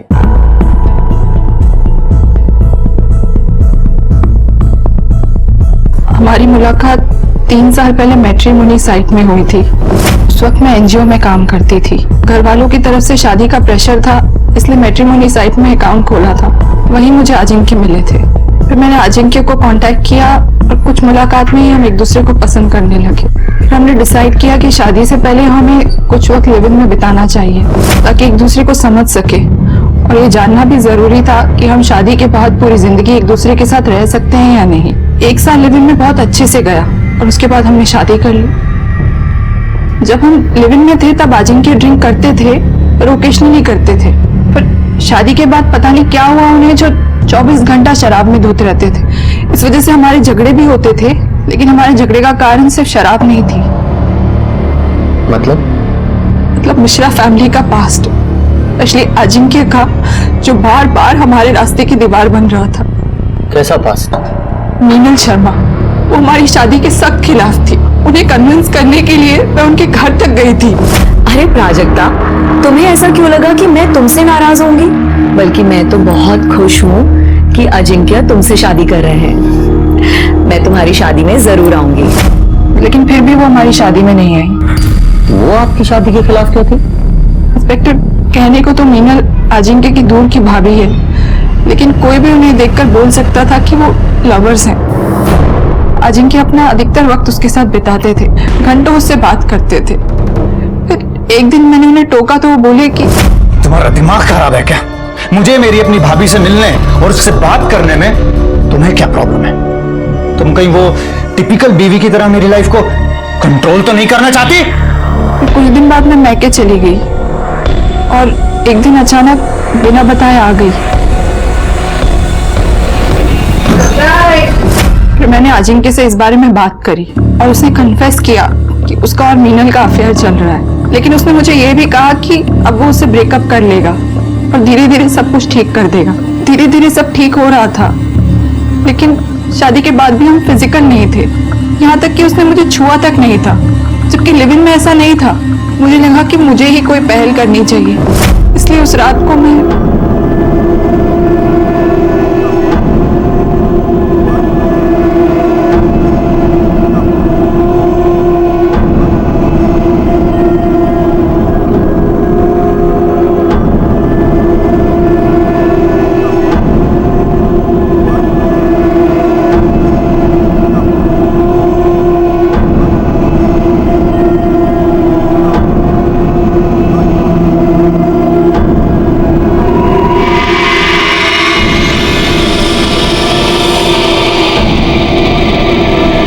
अजिंक्य ने कभी मेरे पास आने का इनिशिएटिव नहीं लिया। यहाँ तक कि हमारे बीच में ऐसा कुछ नहीं था जो एक पति पत्नी के बीच में होना चाहिए। अच्छा, क्या आपके और अजिंक्य के बेडरूम मीनल की वजह से अलग अलग थे? नहीं, जब हम लिविंग में थे तब भी अलग अलग कमरों में रहते थे, इसलिए हमने डिसाइड कर रखा था कि शादी के बाद भी हम एक दूसरे को प्राइवेसी देंगे और अलग अलग कमरों में ही रहेंगे। आपसे बात होने के बाद अजिंक्य ने मीनल से ब्रेकअप कर लिया था? नहीं, झूठ बोल रहे थे वो मुझसे, हमेशा मुझे बेवकूफ बनाते रहे। ये तो मुझे कल पता चला जब वो लखनऊ कैंट से वापस आ रहे थे, क्योंकि मैंने उन्हें वीडियो कॉल किया था ये पूछने के लिए कि डिनर में क्या खाएंगे। तुम जो खिलाओगी वो खा लेंगे। क्या बात है, आज तो तुम्हारा मूड बहुत अच्छा लग रहा है। क्यों, होना नहीं चाहिए क्या? होना चाहिए। अरे आराम से चलाओ ना। ओह, तो अब समझ में आया कि तुम्हारे अच्छे मूड का रीजन क्या था। तुम्हारी पूजनीय भाभी जी जो तुम्हारे साथ है। हाँ तो तुम्हें शर्म नहीं आती मुझे इस तरह से जवाब देते हुए? मुझे तुमसे कैसे बात करनी है ये बात मुझे मत सिखाओ, समझी तुम? फोन पर मीनल की वजह से हमारा बहुत झगड़ा हुआ।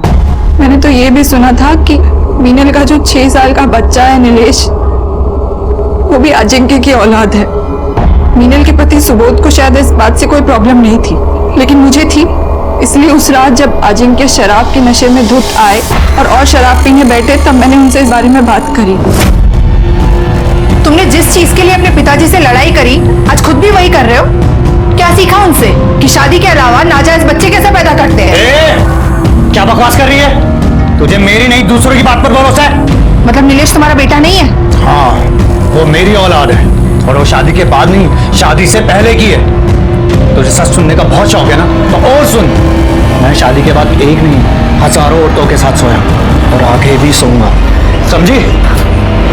मतलब जब आपको ये पता चला कि अजिंक्य अभी तक आपको धोखा दे रहा है, तो आपने गुस्से में आकर उसका मर्डर कर दिया? क्या सर, आप ऐसे सोच भी कैसे सकते हैं? मैं अपने पति का मर्डर करूंगी? इनफैक्ट उस रात को झगड़े के बाद मैं इतनी अपसेट थी कि मैं डायरेक्ट रूम में सोने चली गई और फिर सुबह ही मैं बाहर निकली हूँ। पूरी रात मुझे नींद नहीं आई। सोने के लिए मैंने अपना मेडिटेशन म्यूजिक तक ऑन किया था। पूरी रात सोचती रही कि अजिंक्य ने मेरी जिंदगी बर्बाद कर दी। ना उन्होंने मुझे एक्सेप्ट किया था, ना उनकी फैमिली ने, सिर्फ बड़े भाई साहब को छोड़कर।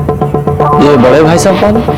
आदित्य मिश्रा, मेरे फादर इन लॉ की पहली वाइफ के बेटे। यादव जी, ये आदित्य मिश्रा की डिटेल्स ले लो। अच्छा, जिस रात अजिंक्य साहब की मौत हुई, उस रात तुमने उन्हें देखा था? नहीं साहब, उनका खाना हम नहीं, हमेशा एकनाथ जी परोसते हैं। एकनाथ जी ने बोला कि वो देख लेंगे, हम जा सकते हैं। इसलिए किचन समेट के हम सर्वेंट क्वार्टर की तरफ सोने के लिए जा रहे थे, तभी गांव से जोरू का फोन आया। कमरे में सिग्नल नहीं आता सर, तो इसलिए बंगले के बाहर बात करने के लिए चले गए, तो वहीं आदित्य साहब को आते हुए मैंने देखा था।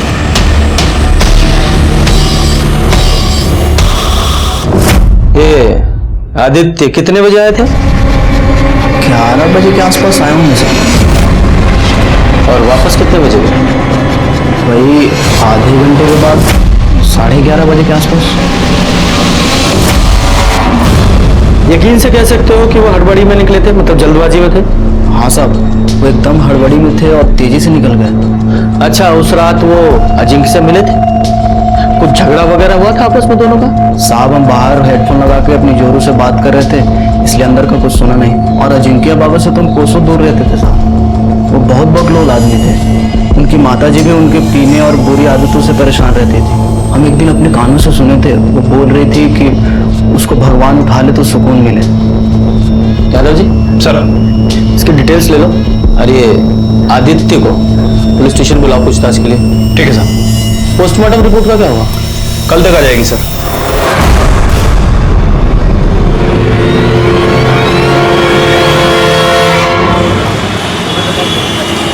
रिपोर्ट के हिसाब से अजिंक्य की मौत 6 तारीख को 11 से 12 के बीच में हुई है।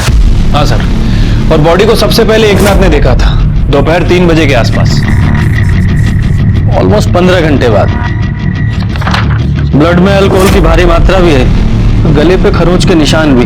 सर, हो सकता है कि पहले उसका गला दबाकर उसे मारने की कोशिश की गई हो, दोनों के बीच स्ट्रगल हुआ हो और इसी वजह से किलर के नाखूनों में विक्टिम की स्किन फंस गई हो। हाँ, लेकिन इस बिना पे किलर को ढूंढना बहुत मुश्किल है। ऑलमोस्ट 2 दिन हो गए। खैर, इस पीएम रिपोर्ट से एक बात तो साफ है कि ये मौत एक्सीडेंटल नहीं है, इसका मर्डर ही हुआ है। उस बाल का क्या हुआ जो अजिंक्य के बेड पे मिला था? सर, फॉरेंसिक टीम के मुताबिक वो बाल अजिंक्य का ही है। अब तक की इन्वेस्टिगेशन के हिसाब से परिवार के सभी लोगों के पास अजिंक्य के मर्डर का मोटिव तो था, इसलिए सब पे नजर रखनी पड़ेगी। एक काम करो, पूरी फैमिली के सीडीआर रिपोर्ट निकालो और नौकरों की भी।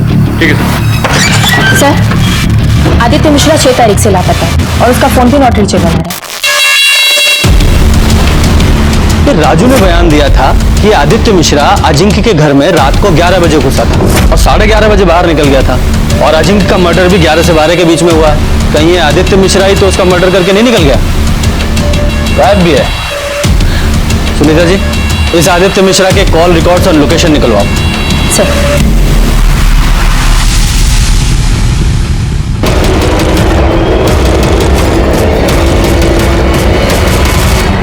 अजिंक्य मिश्रा मर्डर केस में पुलिस के हाथों अब तक कोई सबूत नहीं लगा। अजिंक्य मिश्रा यशवंत मिश्रा के बेटे थे, जिन्होंने जीते जी अपने पिता का नाम पाने के लिए संघर्ष किया। पूरे देश की नजर इस केस पर है। क्या अजिंक्य मिश्रा को इंसाफ मिलेगा या नहीं? प्रेस वालों को क्या लगता है कि आज क्राइम हुआ और कल सॉल्व हो जाएगा? यादव जी, ये प्राजक्ता पर एकनाथ और रोहिणी दोनों ने शक जाहिर किया है, लेकिन इस घर के कुक राजू ने रोहिणी पर भी शक जाहिर किया है कि उसका इन्वॉल्वमेंट भी हो सकता है। ये प्राजक्ता से तो मिल नहीं है, तो इस रोहिणी से भी पूछताछ करते हैं। प्राजक्ता बहुत ही कमीनी और चालाक औरत है। सबसे पहले तो उसने मेरे बेटे से बात की कि वो उसे पार्टी से इलेक्शन लड़ने के लिए टिकट दिलवाए। जब बेटे ने मना कर दिया तो इस लड़की ने पता है क्या किया? ये सीधा जाके हमारे पार्टी के सीनियर से मिल गई। जाहिर सी बात है, सीनियर ने उसकी शिकायत की अजिंक्य से। बहुत झगड़ा हुआ दोनों का, और प्राजक्ता ने उसे माफी मांगने के बजाय ये लड़की हमारे अपोजिट पार्टी से शामिल हो गई। देखिए, मैंने पहले भी आपसे कहा था और आज फिर वही बात कर रही हूं, आप सीधा जाके प्राजक्ता को अरेस्ट कीजिए, समझे आप? उसने मेरे बेटे को मारा है। उसने मारा है या आपने? क्या बकवास कर रहे हैं आप? अरे बेटा था वो मेरा। हाँ, वही बेटा जिसकी शराबखोरी, अलग अलग औरतों के साथ नाजायज संबंधों, पार्टी में उसकी इमेज खराब और टिकट ना मिल पाने के कारण आप परेशान थी, उसी बेटे की बात कर रहा हूँ। हाँ थी, मैं परेशान थी, पर इसका मतलब ये नहीं कि मैं अपने ही बेटे का मर्डर कर दूं। 6 तारीख की शाम से रात तक आप कहाँ थी? 6 को मैं अपने बेटे के साथ लखनऊ कैंट से वापस आ रही थी। हमारे पार्टी की एक मीटिंग थी। रास्ते में मेरे बेटे को प्राजक्ता का फोन आया। पता नहीं क्या बात थी, लेकिन उन दोनों में बहुत झगड़ा हुआ। बहुत गुस्से में था अजिंक्य तक। फिर उसने मुझे घर ड्रॉप कर दिया और वो चला गया। प्राजक्ता ने इसलिए झगड़ा किया क्योंकि मीनल आप लोगों के साथ थी। हाँ तो फर्क क्या पड़ता है उससे? ये प्राजक्ता है, उसे पहले से पता था कि अजिंक्य अपने भाभी को बहुत मानता है, उनको आदर देता है, सम्मान देता है। अब अगर किसी की दिमाग में गन घुसी हो ना, तो उसे कोई कुछ नहीं कर सकता। लेकिन प्राजक्ता का कहना तो यह है कि उसने अजिंक्य और मीनल को एक साथ बेड पर देखा था, और अजिंक्य ने एडमिट भी किया है कि नीलेश उसका और मीनल का बेटा है। छी छी छी छी छी छी छी, मरे हुए इंसान के बारे में इतना गंदा कैसे कोई बोल सकता है भला? और आप भी इंस्पेक्टर, उसकी ये सब बेतुकी की बातों पे आप भरोसा कर रहे हैं? देखिए मैडम, हम सिर्फ अपना काम कर रहे हैं। अच्छा ये बताइए, 6 तारीख को आप लोग जब लखनऊ कैंट से लौटे तो पहले आपने मीनल को काकोरी नगर छोड़ा, उसके बाद आप लोग घर आ गए, है ना? जी नहीं, उस रात मीनल यहीं रुकी थी मेरे साथ मेरे घर पे। दूसरे दिन सुबह वो काकोरी नगर के लिए चली गई। वो बेचारी तो मेरी तरह सदमे में है। उसे तो विश्वास ही नहीं हो रहा है कि अजिंक्य अब हमारे बीच में नहीं है। मुझे एक बात समझ में नहीं आ रही है, आप इन सब फालतू बातों में वक्त बर्बाद करने के बजाय आप मेरी बात क्यों नहीं सुन रहे? आप जाकर प्राजक्ता को अरेस्ट क्यों नहीं कर रहे हैं? हमें आपकी बातों को फॉलो नहीं करना है, लॉ को फॉलो करना है, और जरूरत पड़ी तो दोबारा आपसे मुलाकात होगी।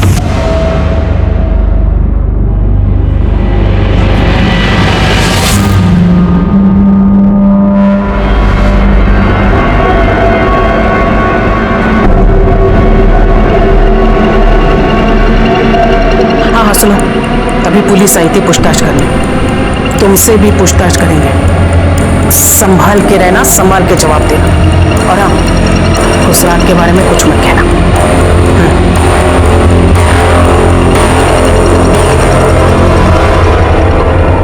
यादव जी सर, ये रोहिणी बार बार प्राजक्ता को ब्लेम कर रही है, इसका कोई तो रीजन होगा। कुछ तो है जो इस फैमिली में चल रहा है। इस रोहिणी की स्टोरी को भी क्रॉस चेक करना पड़ेगा। और ये अजिम की भाभी मीनल, इससे भी मिलते हैं, पता तो चले कि ये प्राजक्ता झूठ बोल रही है सच।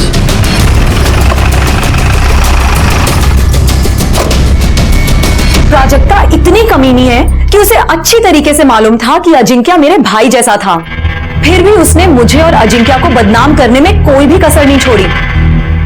और उसका साथ दिया उस आदित्य ने, क्योंकि उसे अचानक से आया ये नया भाई बर्दाश्त नहीं हो रहा था ना, जो उसकी प्रॉपर्टी में आधे का हिस्सेदार बन गया था।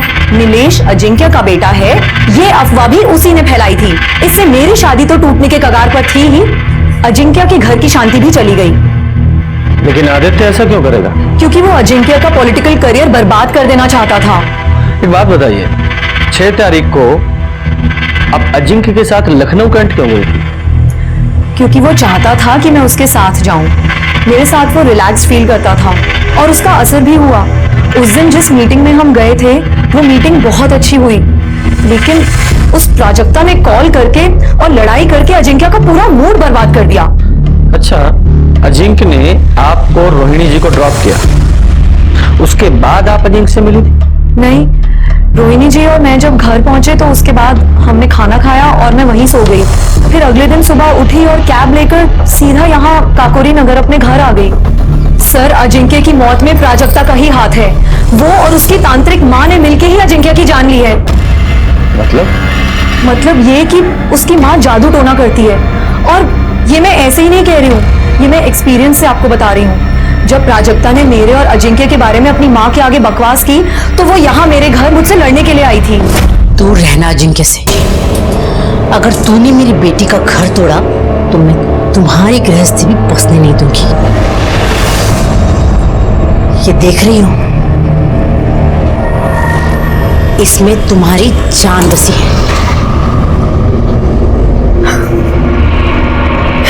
इसमें मेरी जान है। आज मुझे समझ में आया कि तुम्हारी बेटी का जो पागलपन है ना, वो कहां से आया है। अपने ये पत्थर लो और निकलो यहाँ से, वरना धक्के मार के बाहर निकाल दूंगी, समझी? उसका मजाक उड़ाना मुझे बहुत भारी पड़ा। रात तक नीलेश को हाई फीवर हो गया था। सारे ट्रीटमेंट कराए, दवाइयां बदली, डॉक्टर बदले, लेकिन फीवर जा ही नहीं रहा था। मेरा बच्चा दिन पर दिन कमजोर हुए चला जा रहा था। सर, वैसे तो मैं इन सब बातों में विश्वास नहीं करती हूँ।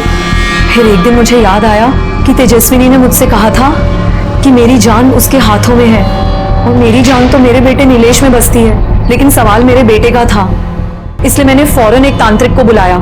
उसने मेरे बेटे नीलेश को देखते ही कह दिया कि उसके ऊपर जादू टोना हुआ है। उसने मेरे घर में एक यंत्र ढूंढा जो तेजस्विनी यहाँ छोड़ के गई थी। मैंने फौरन उस यंत्र को जला दिया और पीछे गार्डन में जाके उसे गाड़ दिया। सर, आप चाहें तो मैं आपको वो यंत्र दिखा सकती हूँ। नहीं नहीं, कोई जरूरत नहीं है। वैसे भी उसके बाद तो आपका बेटा ठीक हो गया होगा, है ना? सर, आपको विश्वास करना है तो कीजिए और नहीं करना है तो मत कीजिए, लेकिन मैं आपको वही बता रही हूँ जो सच है। वो बच्चेलन औरत झूठ बोल रही है सर। पति तो उसका सिर्फ नाम का है, सारे सुख तो उसे अजिंक्य ही दे रहा है, बिस्तर से लेकर औलाद तक। सच बोलेगी तो फंस जाएगी, इसीलिए झूठ बोल रही है। प्राजक्ता ने भी मुझे बताया था कि उसने खुद उन दोनों को हम बिस्तर होते हुए देखा है, और अजिंक्य ने यह भी मान लिया था कि नीलेश उसी का बेटा है। मीनल ही क्यों?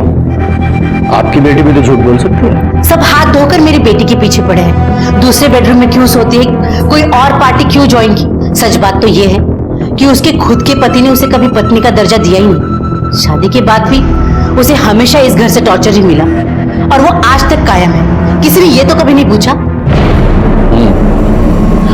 मीनल ने जो आपके तंत्र मंत्र के बारे में बताया है, उसके बारे में आपका क्या कहना है?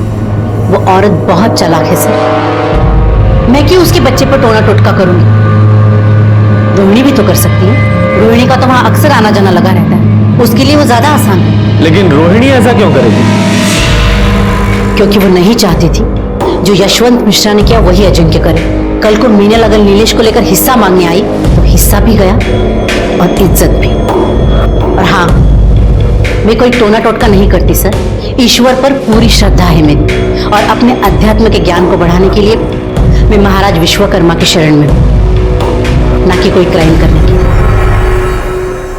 परिवार के सभी लोग एक दूसरे पर इल्जाम लगा रहे थे, लेकिन जैसे जैसे इन्वेस्टिगेशन आगे बढ़ रही थी ये साफ हो गया कि सभी के पास अजिंक्य मर्डर का मोटिव था। मर्डर वाली रात घर पर सिर्फ 3 लोग थे, प्राजक्ता, उनका नौकर एकनाथ और कुक राजू। राजू नया था और उसकी ड्यूटी सिर्फ किचन तक थी, इसलिए वो प्राइम सस्पेक्ट नहीं था, लेकिन फिर भी हमने उसे क्लीन चिट नहीं दी थी। लेकिन एकनाथ वो पुराना और वफादार नौकर था, उसके ऊपर बहुत सारी जिम्मेदारियां थी और जिसमें से एक जिम्मेदारी सीसीटीवी फुटेज की भी थी। इसलिए हमने सोचा कहीं उसने रोहिणी या आदित्य के कहने पर ही तो अपनी वफादारी दिखाने के लिए अजिंक्य को नहीं मार दिया। और तभी हमें अजिंक्य के मेन गेट की सीसीटीवी फुटेज में कुछ पॉसिबिलिटी नजर आई। ये देखिए सर, ये रात 10:30 बजे का फुटेज है। 10:30 बजे कैमरा बंद होता है और 10:32 पे दोबारा स्टार्ट होता है। मतलब 2 मिनट के लिए कैमरा बंद था। अरे देखो, राजू फोन पे घर से बाहर निकल रहा है बात करते हुए और ये आदित्य ये अंदर जा रहा है। क्या टाइम है? 11 बजे। आगे करो। 11:28 पे ये बाहर निकल रहा है। एक और बात सर, ये देखिए, ये रात 12:30 बजे का फुटेज है। 12:30 बजे कैमरा ऑफ होता है और 12:45 पे दोबारा ऑन होता है। दोबारा ऑफ किया गया 15 मिनट के लिए और पहली बार 2 मिनट के लिए। तो दोनों बार सीसीटीवी किसने ऑफ किया होगा? घर में तो 3 ही लोग थे, प्राजक्ता, एकनाथ और राजू। यादव जी, हो सकता है इन्हीं कुछ मिनटों में इस केस का सॉल्यूशन छुपा हो। अब मानते हैं कि सीसीटीवी की जिम्मेदारी हमारे ऊपर थी साहब, लेकिन हमको नहीं पता कि कैमरा ऑन ऑफ कब हुआ सर। हमने देखा नहीं क्योंकि ऐसा पहले कभी हुआ नहीं सर। ठीक है, तुम्हारी बात मान लेते हैं कि तुम्हें नहीं पता चला कि सीसीटीवी कैमरा कब ऑन ऑफ हुआ, लेकिन तुम्हें यह तो अच्छी तरह पता था कि उस रात आदित्य घर आया था और आधे घंटे रुका था। ये बात पुलिस से क्यों छुपाई? और तूने अजिंक्य को अकेले मारा या आदित्य के साथ मिलकर मारा? और ये आदित्य कहाँ है? हमने किसी का मर्डर नहीं किया साहब, हम सच कह रहे हैं, हमने किसी का मर्डर नहीं किया। देख, सच सच बता दे, आदित्य वाली बात क्यों छुपाई? वरना ईमानदारी दिखाने लायक तू नहीं रहेगा। बोल। आदित्य बाबू वो रात को 11 बजे आए थे सर। एकनाथ जी, मीनल को यहाँ बुलाओ अभी के अभी। अजिंक्य बाबा को बुलाने चले गए। हम जब मीनल को बुला के आए तो आदित्य बाबा बाहर आए और बोले कि अजिंक्य बाबा नशे में दूध थे, उठ नहीं रहे। इतने में मीनल आ गई तो मीनल से बोले कि अजिंक्य बाबा को उठा के ला। तभी पीछे दरवाजे से कुछ आवाज आई तो मीनल आई है यहाँ? जी, वो अजिंक्य बाबा के रूम में गई। अजिंक्य ने बहुत पी ली है, वो नहीं उठ रहा है। नहीं उठ रहा है? उठाओ उसे, क्योंकि मुझे आज ये बात साफ करनी है कि नीलेश अजिंक्य का बेटा है या नहीं। उससे क्या पूछना है, मैं ही बता देती हूँ। नीलेश अजिंक्य का ही बेटा है और इस प्रॉपर्टी में बराबर का हकदार भी है और मेरे बेटे को उसका हक लेने से कोई भी नहीं रोक सकता, तुम भी नहीं, समझे?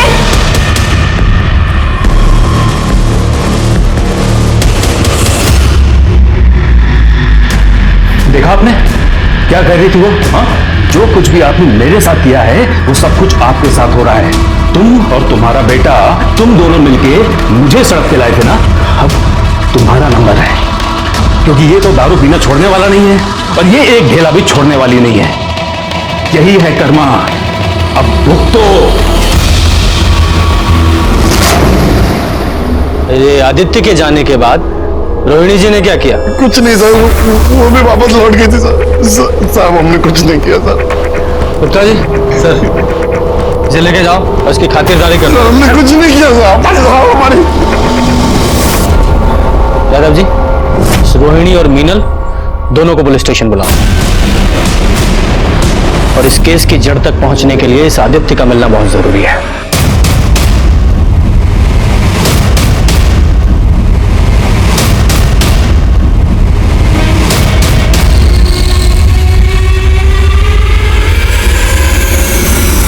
ये सच है कि मेरे बेटे नीलेश का असली फादर अजिंक्य ही है।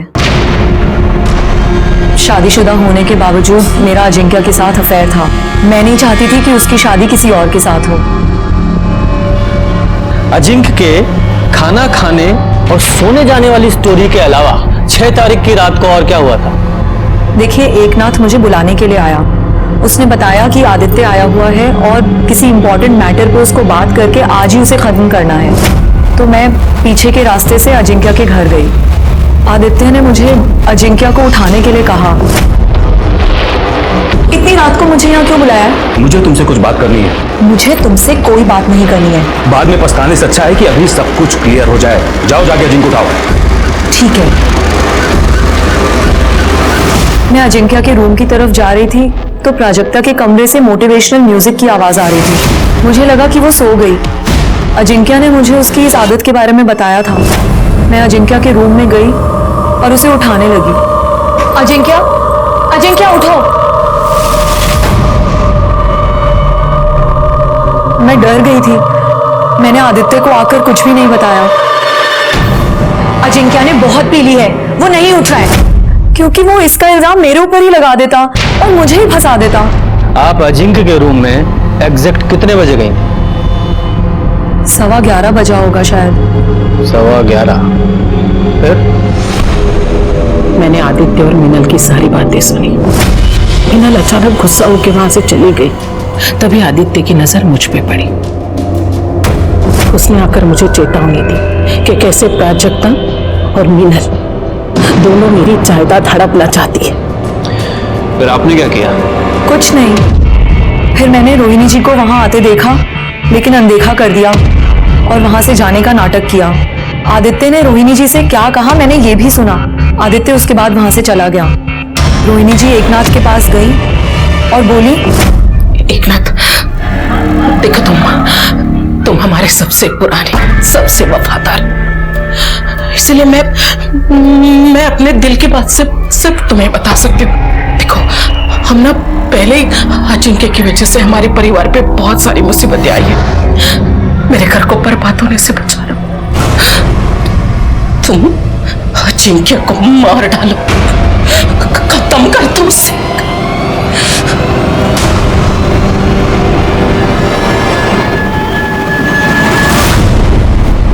तो तुम्हारी इस कहानी के अनुसार रोहिणी एकनाथ से एक मरे हुए आदमी को मारने के लिए कह रही थी। मैं कहानी नहीं बना रही हूँ सर, मैं सच कह रही हूँ। यादव जी, अगर इस मीनल की बात माने कि उसने रोहिणी को एकनाथ से यह कहते सुना कि एकनाथ जाकर अजिंक्य को मार दे, तो ये बात सही नहीं लगती, क्योंकि जिस समय वो कह रही थी उस समय तक तो अजिंक्य मर चुका था। इसका मतलब रोहिणी या एकनाथ दोनों में से कोई मर्डर नहीं हो सकता, क्योंकि उस समय तक तो अजिंक्य मर चुका था। अपने घर में बचे 3 लोग, प्राजक्ता, आदित्य और खुद मीनल। सर, मिश्रा फैमिली के कॉल रिकॉर्ड्स आ गए हैं। सर, बाकी सब में तो कुछ खास नहीं मिल रहा है, लेकिन सर मिश्रा हाउस के लैंडलाइन से रात को 10:30 और 2 बजे 2 कॉल्स किए गए हैं, और ये कॉल्स जिन्हें किए गए हैं वो काफी इंटरेस्टिंग है। देखिए। यादव जी, आप भी देखिए। उठाओ इसे। तब तक हम प्राजक्ता से बात करते हैं। ठीक है सर।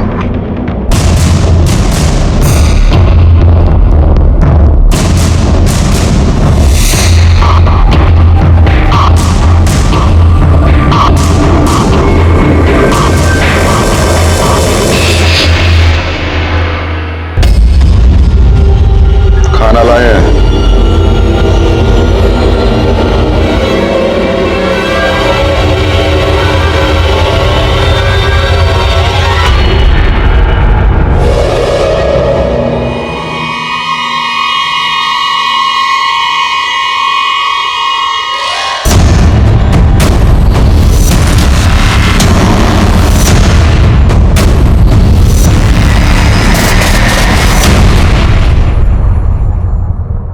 प्राजक्ता की माँ तेजस्विनी ने मुझे फोन किया था कि अजिंक्य ने कन्फेस किया है कि नीलेश उसका बेटा है, और मुझे पता था कि मीनल रोहिणी के घर में रुकी हुई है।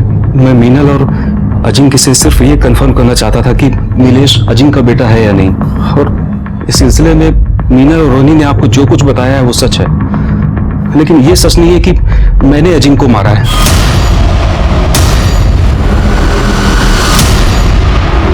रात को 11:05 पर जब तुम अजिंक्य के रूम में गए तो वहां क्या देखा? मैं जैसे रूम के अंदर गया तो मैंने देखा कि वो अजिंक्य उठो, जाओ। अजिंक्य उठो, मुझे तुमसे कुछ बात करनी है, उठो जाओ।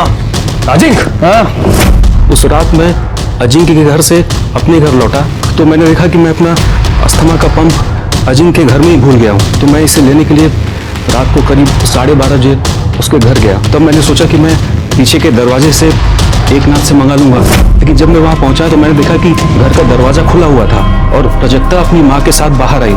तभी अचानक पीछे से किसी ने मेरे सर पे वार किया और मैं बेहोश होकर गिर पड़ा।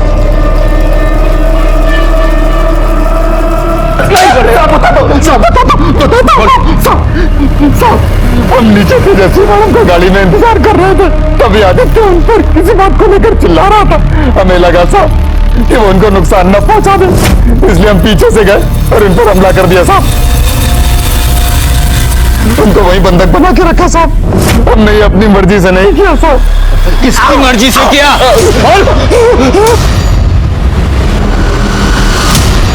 तो 6 तारीख की रात को आप अजिंक्य के यहाँ गई थी, है ना? जी गई थी। मेरी बेटी दुखी थी और उसे सहारा देने के लिए मैं गई थी। मीनल अजिंक्य पर दबाव बना रही थी कि वो नीलेश को अपना वारिस बना दे, वरना वो सबको सच बता देगी। प्राजक्ता की तो खुद की औलाद ही नहीं थी। शादी के बाद उस कमरे ने उसे एक बार भी हाथ नहीं लगाया। प्राजक्ता समझ चुकी थी कि अजिंक्य से उसे एक फूटी कौड़ी भी नहीं मिलेगी।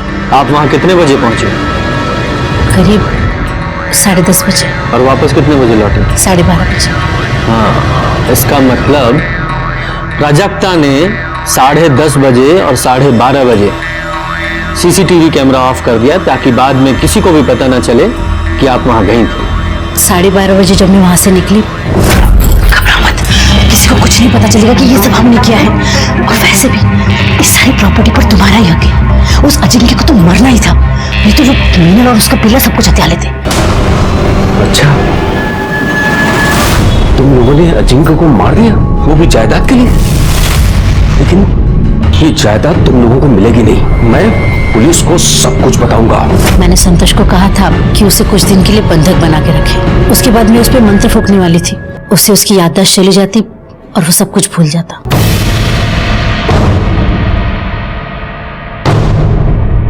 मैं बताता हूं 6 तारीख की रात को एग्जैक्टली क्या हुआ था।